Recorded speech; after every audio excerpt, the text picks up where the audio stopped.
Les experts de l'IMO, le débat.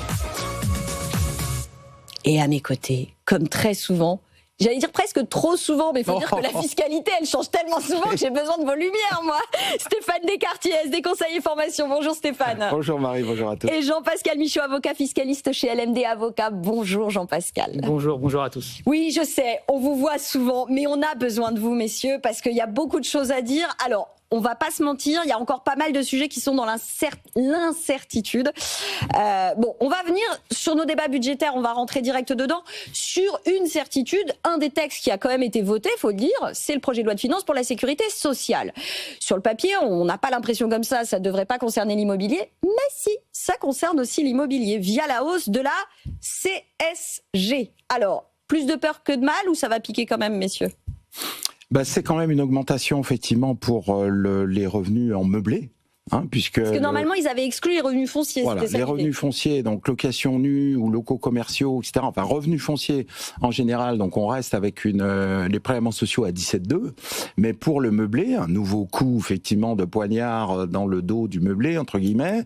Donc pour le meublé, c'est une activité commerciale. Donc là, les prélèvements sociaux passent de 17,2 à 18,6. Donc c'est pas vraiment une bonne nouvelle, effectivement. Donc alors on verra, le parcours va être encore long. Non, pour le projet de loi de finances de la Sécu, a priori c'est bon, ça c'est plié les gars. Non, alors par contre, vous dites pour les revenus, c'est commerciaux, mais en même temps, le statut du loueur meublé non professionnel, quelque part, il peut pas bénéficier... Non, c'est du BIC, hein. Donc effectivement... Jean-Pascal, il me regarde quand même, pour lui, ça se tente, ça se plaide. Non, vous avez une distinction, c'est-à-dire que le but c'est de frapper les revenus du patrimoine, donc ça va frapper les non-professionnels, ça va pas frapper les professionnels qui sont pas soumis au même régime de cotisation sociale. Mais une question qui se pose souvent, c'est est-ce qu'on passe en professionnel quand on est loueur en meublé ? Ouais. Et donc l'arbitrage n'est pas toujours évident, et ça va être un arbitrage en faveur du professionnel. Donc ça ouvre quand même la voie à certaines discussions, même si c'est bien sûr pas une bonne nouvelle pour les loueurs meublés non professionnels. Mais ça fait votre boulot, vous, Jean-Pascal. Bon, ça, c'est, entre guillemets, la seule chose dont on est certain, plus ou moins, c'est ce projet de loi de finances de la sécurité sociale. On va se plonger dans le projet de loi de finances de l'État, qui a priori est mal barré, mais bon... On va quand même en parler parce qu'il y a beaucoup de choses qui se sont jouées ces dernières semaines dans les discussions budgétaires. La première d'entre elles, quand on parle immobilier, c'est forcément le statut du bailleur. Alors, j'allais dire le statut du bailleur privé puisque c'était son nom, mais évidemment, là-dessus, Stéphane a toujours un joli mot. Ce n'est pas, selon vous, le statut du bailleur privé, mais le statut du bailleur social. Oui, c'est ça, on attendait avec beaucoup d'espoir quand même, puisque, alors, je ne vais pas refaire tout le sketch, mais ça fait 10 ans qu'on parle d'un statut, en quelque sorte, pour reconnaître le côté entrepreneur, le côté effectivement bailleur privé qui doit apporter son lot de logements privés parce que le logement social ne peut pas tout faire. Donc on attendait depuis longtemps le statut du bailleur privé et on a eu effectivement le statut du bailleur social puisqu'effectivement les plafonds de loyer notamment sont très bas, ils sont beaucoup plus bas notamment qu'en Pinel. Donc en fait la proposition qui est faite c'est vous achetez du neuf ou de l'ancien rénové donc à grands frais. Donc globalement, vous achetez 30% de plus que le marché. Et notamment, si vous êtes en loyer libre dans le neuf, vous dites, c'est du neuf, c'est bien, il y a du parking, il y a des extérieurs. Donc, vous pouvez louer 10, 15, 20% de plus que le marché. Eh bien non, là, on vous propose, alors que vous pourriez louer plus que le marché, on vous propose de louer 30% moins cher que le marché. Donc, vous achetez... c'est même pas les mêmes plafonds, c'est ce que vous disiez, c'est même pas les mêmes plafonds de loyer qu'il y avait sur feu le dispositif. Non, tout à fait. Donc, vous achetez plus 30 et il faut louer moins 30. Donc là, il s'agit pas il n'y a pas besoin d'avoir fait Polytechnique ou Maths Sup pour se rendre compte que il n'y a pas de rendement. Le rendement brut est médiocre. Il est même moins que rien. Il est même effectivement moins que rien. Alors la contrepartie, c'est qu'avec ce fameux statut, vous avez des amortissements qui vous permettent moins d'impôts, mais attention, qui vous permettent moins d'impôts sur les revenus, vous ne revendez jamais. Et sur les revenus fonciers uniquement, pas sur les revenus globaux. C'est-à-dire que vous ne pouvez pas... Voilà, on ne peut pas reporter ces déficits comme on peut le faire en déficit foncier ou avec feu Périsol. On ne peut pas reporter sur les autres revenus. Donc ça ne sert qu'à absorber donc des futurs revenus fonciers. Mais encore une fois, ces économies d'impôts, elles vous sont accordées provisoirement. Ouais. Parce que si vous revendez à 12 ans, à 15 ans, vous êtes rattrapé par la plus-value, puisque les amortissements que vous avez obtenus, donc il faut les rembourser, les sortir de l'assiette du calcul de plus-value, enfin bref. Donc, une rentabilité médiocre, des économies d'impôts qui vous sont prêtées et qu'il faut rendre si vous avez un problème en cours de route qu'il faut vendre, etc. machin. Donc aucun intérêt, ça n'intéressera aucun bailleur privé. C'est un peu désespérant parce qu'effectivement le marché est bloqué depuis des mois parce que les investisseurs attendent. Mais ils se disent, on leur promet monts et merveilles, donc ils attendent. Donc aujourd'hui, le marché il est collé, il ne se passe rien, tout le monde attend. On a ce truc-là qui n'a aucun intérêt. Top Invest a fait des simulations, on fait moins bien que le livret A. Ils ont quand même réussi la performance à faire en sorte qu'on fasse moins bien que du régime commun. Oui, que du... Ouais. Mais cette coquille vide, on vous en parle aussi, Jean-Pascal. Vous en avez des gens qui se disaient, tiens, je vais peut-être réinvestir avec ce statut machin. Alors, il y avait des gens qui étaient dans l'attente, mais effectivement, personne ne va y aller. Personne ne va y aller. Comme je le dis souvent, on ne fait pas une mauvaise affaire pour des raisons fiscales. Voilà, on ne va pas aller chercher un petit amortissement en tout louant un bien et en perdant de l'argent. Ça ne sert à rien. C'est dingue quand même qu'on en arrive là. Ouais, c'est surtout, il y a deux hypothèses. Soit les sénateurs, les députés ne savent pas compter, soit ils pensent que les Français ne savent pas compter. Ou alors peut-être les deux. Sans doute. Mais effectivement. Après, on rappelle que l'idée de base, elle était quand même meilleure, qu'elle a été amendée, suramendée et sous-amendée, quoi. Oui, non. Alors la première version, Cosson, etc., était le rapport qui avait été fait sur le sujet plutôt effectivement favorable, mais il a tellement été taillé, retaillé, et effectivement aujourd'hui, ça n'a aucun intérêt. Donc, mais ce qui est surtout effectivement très grave, c'est que le marché attendait un nouveau souffle avec ce statut. Et qu'il n'aura pas. Clairement, il l'aura pas. Et qu'il n'aura pas dessus. Clairement, il l'aura pas. On continue d'éplucher ce petit budget de l'État là, quand même, avec un impôt sur la fortune improductive. Alors, verra-t-il le jour? C'est le sujet, parce qu'il a été ajouté par ailleurs. Il n'était pas dans la version initiale telle que présentée par le gouvernement. Mais enfin, c'était peut-être la seule bonne nouvelle, et je mets d'énormes guillemets, concernant l'immobilier dans ce projet de loi de finances. Oui, c'était la seule bonne nouvelle, on peut le dire. C'est pas terminé, on va voir. Mais effectivement, entre le rejet à l'Assemblée, le Sénat qui modifie le texte, qui modifie les plafonds, tout ça va revenir en commission paritaire. Je sais pas trop quoi vous en dire, si ce n'est qu'il est urgent d'attendre. Mais j'ai bien peur qu'il se passe pas grand-chose. Si ce n'est cette idée de fond quand même qu'on arrête de mettre l'immobilier comme le seul investissement qu'on vient de sanctionner. Oui, c'est ça, c'est qu'on passerait quand même de cet IFI, cet impôt sur la fortune immobilière, à un nouvel IFI, impôt sur la fortune improductive, et qui en plus serait un peu plus favorable à l'immobilier, puisqu'il y aurait un abattement d'1 million d'euros, c'est ça de mémoire. Donc il reste une idée de progrès. Maintenant, est-ce que ça va passer? J'ai de plus en plus de doutes. On continue à éplucher. Oui, ce qui avait été effectivement voté ce qui a été notamment voté par les sénateurs, c'est de sortir l'immobilier locatif. En plus, ça aurait été une bonne nouvelle, avec un plafond plus haut, je crois à 2,5 millions et quelques, et puis surtout sortir l'immobilier locatif du calcul de ce nouvel impôt, ce qui ne serait que justice quand même, parce que on peut comprendre que sur un magnifique appartement ou une maison somptueuse ou une résidence secondaire, là aussi magnifique, on peut comprendre que il y a une taxe, mais sur un bien que vous louez, que vous offrez à la location à des jeunes couples, à des étudiants, de vous pénaliser parce que vous offrez, avec les problèmes de logement qu'on a, de vous pénaliser, de vous mettre un impôt supplémentaire, une super taxe foncière parce que vous offrez un logement à la location, qui peut trouver ça juste? Alors que sur vos yachts ou sur effectivement vos portefeuilles boursiers de dizaines de millions d'euros, vous n'avez pas d'impôt, et sur un bien que vous offrez à la location à un jeune couple, vous avez un impôt. C'est incompréhensible et c'est parfaitement injuste. Vu qu'il a parlé des yachts, forcément ça m'envoie sur la taxe sur les holdings, parce que c'est vrai qu'il y avait un autre sujet aussi au sein de notre projet de loi de finances.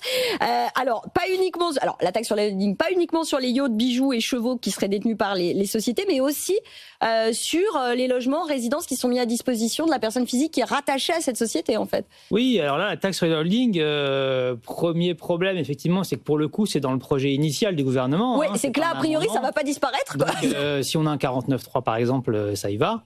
Et les seuils qui ont été placés, 5 millions d'euros mais pas parce que vous détenez 5 millions d'euros, parce que vous avez des parts dans une société qui a un patrimoine de 5 millions d'euros. Donc ça va très très vite. Si vous en avez 2%, vous êtes dedans. Hein. Donc ça représente rien.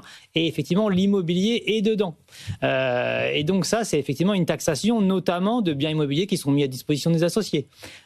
Donc là, oui, c'est une vraie atteinte à l'immobilier, alors que c'était censé s'attaquer aux super riches qui ont plus de 100 millions d'euros. C'est pour ça que je notais les yachts, les bijoux, les chevaux. Enfin, il y avait au départ, c'était parti quand même sur. Et finalement, on va taxer des propriétaires moyens, voire des petits propriétaires, une fois de plus. Donc c'est totalement le contraire de ce qui était prévu. Voilà, je vous avais dit qu'il allait avoir à boire et à manger dans les sujets qu'on allait aborder.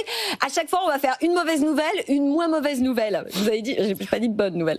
La moins mauvaise nouvelle, les durées de détention, quand même. Bon, on a 2 sujets sur résidence principale et autres, donc résidence secondaire ou investissement locatif. Ça peut bouger. Alors ça, c'est passé par voie d'amendement parlementaire, donc ça, c'est pas dit que ça reste, mais enfin quand même. Donc qu'est-ce qui se passe sur les résidences principales, peut-être l'année prochaine en termes de fiscalité sur la plus-value, messieurs?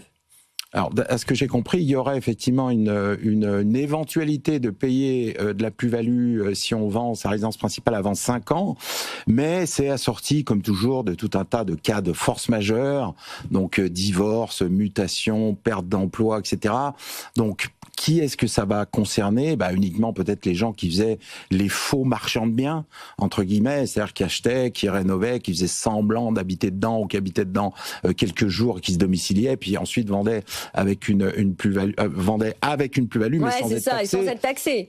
Donc ça va. Qui est-ce que ça va concerner? Non, mais c'est important de le dire, Stéphane. Voilà. Jean-Pascal, je m'entends là parce qu'il y a eu quand même des gens qui ont dit oh mon Dieu, ça y est, ils s'attaquent à la fiscalité sur les plus-values sur les résidences principales. En réalité, ça va concerner 2 pelés et 3 tondus parce que typiquement, si vous vendez pour racheter une autre résidence principale, a priori, vous n'êtes même pas concerné.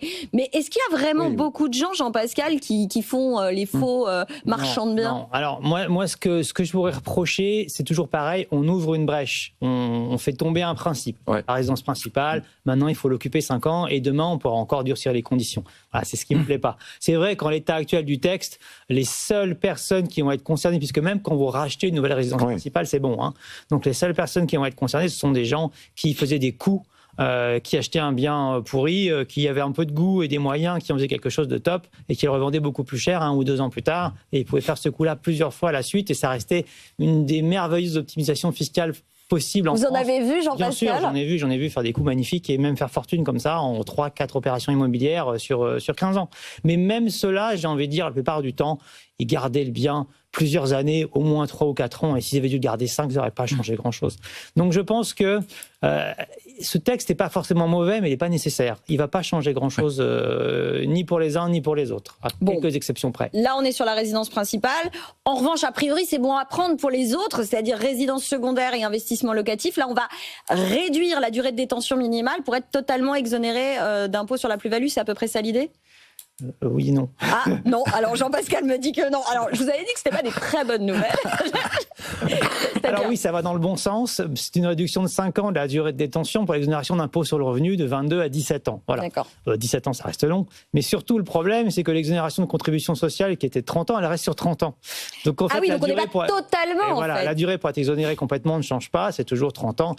Ils auraient pu au moins le faire en parallèle, passer de 22 à 17 et de 30 à 25 déjà, et idéalement aligné, ça aurait été encore mieux. Mais voilà, ils n'ont pas pu faire quelque chose de simple, c'était déjà compliqué, ils l'ont compliqué un petit peu plus, mais oui, le mouvement va quand même dans le bon sens. Oui, alors, et surtout, d'après ce que j'ai lu, mais je ne sais pas si tout a été retenu ou si tout va passer, il y aurait, par contre, en échange de cette baisse, donc à 17 ans, notamment pour le 19%, il y aurait une baisse du montant de l'impôt. C'est-à-dire le 19% passerait à 9 et les prélèvements sociaux passeraient de 17,2 à 6. Ah c'est bien finalement. Mais en revanche, attention, il n'y aurait plus de décote. Il n'y aurait plus de décote pour année de détention. Il y aurait simplement un coefficient qui serait de l'inflation. Donc il peut c'est bien complexe quand même. Pardon, mais vous m'avez perdu. Hein. Comme je le dis à mes élèves à longueur de journée, si c'est pas compliqué, c'est pas français. Oui, et puis c'est ça, voilà. C'est ça. En France, il faut que ce soit compliqué. Si c'est simple, après les gens comprennent. Et donc, du coup. Ah, mais moi, on parlait du statut du bailleur privé, je mets au défi chacun d'entre vous d'aller sur une chaîne de très grande écoute et d'essayer d'expliquer le système d'amortissement. Franchement, bienvenue, quoi. Mais c'est ça aussi le sujet. Comment finalement faire des économies, proposer un dispositif qu'on ne comprend pas, comme ça, dont personne ne se saisit. Et ça coûte rien à personne. Et on se demande parfois si on souhaite pas laisser les gens dans l'ignorance, parce que du coup, dans l'ignorance, on fait rien, donc on va pas chercher les avantages, etc. Mais l'imbécile heureux, alors. Bon, puisqu'on parlait quand même, on n'en parlait pas du tout, mais j'ai quand même envie d'en parler. Donation, quand même, une bonne nouvelle. Là, pour le coup, vous n'allez pas me dire que c'est pas une bonne nouvelle, pour ceux qui en ont les moyens, évidemment. Mais enfin, dans ce projet de loi de finances, on a aussi cette idée d'élargir à l'ancien la capacité des parents, grands-parents, machin, à faire une donation pour aider les enfants, petits-enfants, arrière-petits-enfants à acquérir leur premier logement. C'est quand même pas mal, non ? Oui, alors pour le coup, ça c'est très bien. 100 000 €, c'est ça ? Oui, c'est très bien. Surtout que quand vous allez donner à vos enfants, à vos petits-enfants, c'est que c'est pour un premier achat. Donc ils n'ont pas des moyens énormes. Et les obliger à aller dans le neuf, qui par définition est plus cher, c'était un petit peu quand même se moquer du monde. Donc l'élargissement à l'ancien, il est de bon sens. Et c'est une bonne chose qui soit prévu. Bon, c'est très bien si c'était validé. C'est déjà ça. Parce que Jean-Pascal a 2 alertes à nous donner sur la fin de l'année. Avant qu'on y vienne là, pour boucler la boucle de notre projet de loi de finances, etc., juste le bon conseil. Oui. Que vous vouliez donner quand même à ceux qui nous écoutent et qui nous regardent, parce que là, effectivement, forcément, moi, je suis arrivée avec des mauvaises nouvelles, des moins mauvaises nouvelles et une moyenne bonne nouvelle. Est-ce que c'est encore le moment d'aller sur l'immobilier, quoi, clairement ? Oui, à toute chose, malheur est bon. Effectivement, le marché de l'immobilier, il est reparti. Mais il est reparti pour les acheteurs de résidence principale, faut être clair. Donc le marché, il est reparti à partir du grand T2, du T3, du T4 et au-delà. Là, c'est reparti. On va faire plus de 900 000 ventes dans l'année. C'est correct. En revanche, avec tout ce qu'on vient de se dire, sur avec les bonnes nouvelles qu'on attendait et qui n'arrivent pas. Les nouvelles sont mauvaises d'où qu'elles viennent, comme disait le chanteur Déjeuner en paix. helvète Stéphane Echer. Donc, cet ensemble de mauvaises nouvelles et de bonnes nouvelles qui n'arrivent pas fait que le marché d'investisseurs, il est collé. Aujourd'hui, le studio, le petit T2, l'immeuble de rapport, le marché est extrêmement difficile. Il est mou, c'est très mou. Donc, on va avoir des baisses de prix, donc il faut acheter. Spécialement sur les biens avec défaut. Aujourd'hui, il y a du choix. Donc, le rez-de-chaussée un peu sombre, le Siam sans ascenseur, il n'y a pas de visite, il n'y a pas d'offre, le marché est collé. Et il y a une règle aussi en immobilier, c'est qu'il n'y a pas de mauvais prix, il n'y a pas de mauvais produits, il y a des mauvais prix. Donc les prix commencent à craquer sur les biens avec défaut, y compris dans les zones tendues, parce que effectivement le marché est complètement flat. Donc le temps est venu des bonnes affaires. Pour ceux qui sont opportunistes, pour ceux qui ont le courage, entre guillemets, d'aller notamment sur des biens avec défaut. Et aujourd'hui, un rez-de-chaussée, un Siam sans ascenseur, sur les zones tendues, vous le louez pareil, ça fait la queue dans la rue. Donc il y a possibilité d'aller acheter sur des biens typés investisseurs, d'aller chercher du moins 20, moins 30% dès qu'un bien a de défaut. Et donc là, vous retrouvez un peu de rentabilité, parce que là, pour le coup, vous achetez beaucoup moins cher. Donc c'est le temps des opportunistes. Moi, je le vois notamment parce que les professionnels reviennent. Ouais. Les professionnels qui étaient plutôt en pause reviennent. Mais les particuliers qui sont un peu naïfs, qui attendent toujours monts et merveilles, ne sont pas là. Donc, pour les opportunistes, allez-y. Vous êtes là pour les conseiller, leur dire c'est peut-être le moment regardez, de revenir, parce que notamment sur les biens avec défaut, là, il y a des coups à faire maintenant. Bon, voilà, on va déjeuner en paix avec Stéphane. Bon, je le disais, Jean-Pascal, 2 petits conseils quand même. D'abord, sur les donations, puisqu'on parlait donations tout à l'heure. Attention, parce qu'il faudrait peut-être se manier avant la fin de l'année. Vous nous expliquez, il y a une espèce de système d'inscription par Internet qui pourrait faire que ce serait plus aux donateurs de payer les droits de donation, mais aux donataires, c'est ça ? Oui. Alors c'est un peu compliqué, mais si vous voulez, le principe, c'est que quand on fait un don manuel de somme d'argent pour aider quelqu'un à acheter un bien immobilier, par exemple, en principe, on doit le déclarer à l'enregistrement. Ça se fait par un formulaire papier qu'on envoie au service d'enregistrement, et l'administration fiscale va rendre la télédéclaration par Internet obligatoire à compter du 1er janvier. Bon. Ok, admettons. Le problème, c'est que quand on donne de l'argent, on peut aussi donner, par une tolérance administrative, le montant des droits de donation. Pour pas que ce soit celui qui reçoit payer en même temps. Exactement. Sauf que pour faire ça, il faut les payer, ces fameux droits de donation. C'est-à-dire qu'il faut que le donateur fasse le paiement. Or, comme c'est celui qui reçoit qui doit faire la télédéclaration et donc payer, comment va-t-il faire ou comment va-t-on faire pour que le paiement soit concomitant à la déclaration alors qu'il n'est pas fait par celui qui déclare? J'ai peur qu'il y ait un petit problème technique. Ouais. Or, comme cette exonération des droits de donation payés par le donateur, c'est une tolérance administrative, eh ben, elle peut être prise du jour au lendemain. Donc attention, si là le conseil, voilà, on est le combien? On est le 18, hein. 18, ouais. Donc si vous avez une donation qui est dans les tuyaux pour Noël, voilà, avancez un peu, quoi. C'est pas grave. C'est pas grave si vous donnez le cadeau avant Noël. Si c'est en janvier, ça posera peut-être pas de problème, ou ça en posera peut-être. Voilà, sait-on jamais, mais bon, voilà, vaut mieux se protéger tant qu'on peut.